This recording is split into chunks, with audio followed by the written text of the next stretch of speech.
اعوذ باللہ من الشیطان الرجیم بسم اللہ الرحمن الرحیم۔ صبر کی اسلام میں بہت اہمیت ہے۔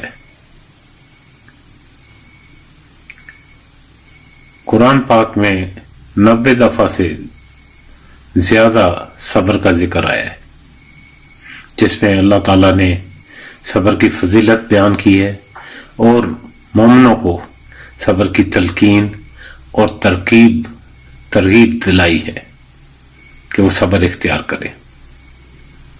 سورہ بقرہ میں اللہ تعالیٰ فرماتا ہے یا ایھا الذین آمنوا استعینوا بالصبر والصلاۃ ان اللہ مع الصابرین۔ اے ایمان والو، مدد چاہو نماز سے اور صبر سے، بے شک اللہ تعالیٰ صبر کرنے والوں کے ساتھ ہے۔ یہاں دو چیزوں کا ذکر فرمایا گیا، نماز اور صبر، لیکن آخر میں یہ کہا گیا کہ اللہ تعالیٰ صبر کرنے والوں کے ساتھ ہے۔ یہ نہیں فرمایا کہ نماز پڑھنے والوں کے ساتھ ہے۔ نماز، روزہ، حج، زکوٰۃ اور دوسری عبادات جو ہیں ان کا اپنا اجر ہے، لیکن صبر کو ان سب پر فوقیت دی گئی ہے۔ صرف سورہ بقرہ میں نہیں، اور بھی کئی جگہ پہ سورہ انفال میں اور یہ فرمایا گیا کہ اللہ تعالیٰ صبر کرنے والوں کے ساتھ ہے۔ مختلف صورتوں میں مختلف جگہوں پہ اللہ تعالیٰ نے فرمایا ہے کہ اللہ تعالیٰ صبر کرنے والوں سے محبت رکھتا ہے، اور وہ لوگ جو صبر کرتے ہیں اور تقوی اختیار کرتے ہیں ان کا یہ بہت ہمت اور حوصلے کا کام ہے۔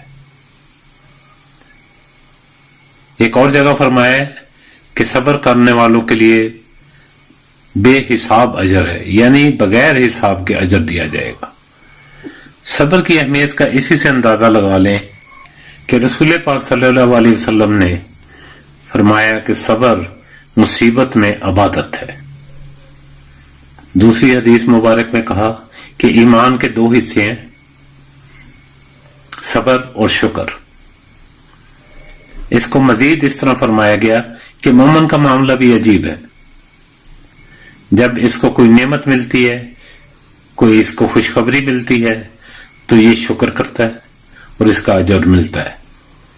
جب اس پہ کوئی مصیبت آتی ہے، بیماری آتی ہے، تنگ دستی آتی ہے، تو یہ صبر کرتا ہے اور اس کا بھی اس کو اجر ملتا ہے۔ حتیٰ کہ کانٹا چبھنے کا بھی اجر ہے۔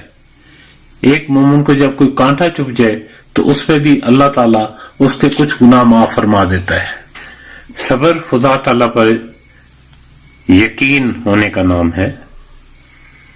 جب آپ اللہ تعالیٰ پر یؤمنون بالغیب، بغیر دیکھے، بغیر غیب کے آپ جب ایمان لے آتے ہیں، تو پھر جب خدا تعالیٰ پر آپ بھروسہ کر کے صبر کرتے ہیں تو اس سے آپ کے ایمان کی پختگی ظاہر ہوتی ہے، اس سے توکل پیدا ہوتی ہے۔ توکل کا اگلا زینہ قناعت ہے۔ جب آپ ہر چیز خدا تعالیٰ کے ہاتھ میں دے دیتے ہیں صبر کر کے، تو پھر خدا تعالیٰ کا ہاتھ آپ کو ہر چیز میں نظر بھی آتا ہے۔ صبر کرنے اور صبر آ جانے میں بہت فرق ہے۔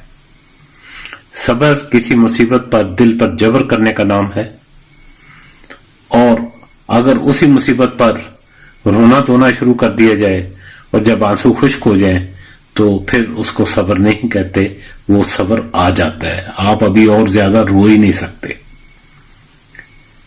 رسول پاک صلی اللہ علیہ وسلم نے فرمایا کہ صبر ایک ایسی سواری ہے جو اپنے سوار کو کبھی گرنے نہیں دیتی، نہ کسی کے قدموں میں، نہ کسی کی نظروں میں۔ اللہ تعالی ہمیں ہر موقع پر صبر کرنے کی توفیق عطا فرمائے، استقامت عطا فرمائے۔ یہ بڑے ہمت اور عزم کا کام ہے، لیکن انسان اگر تھوڑی سی ہمت کرے تو اس پر قابو پانا آسان ہے۔ بہت شکریہ۔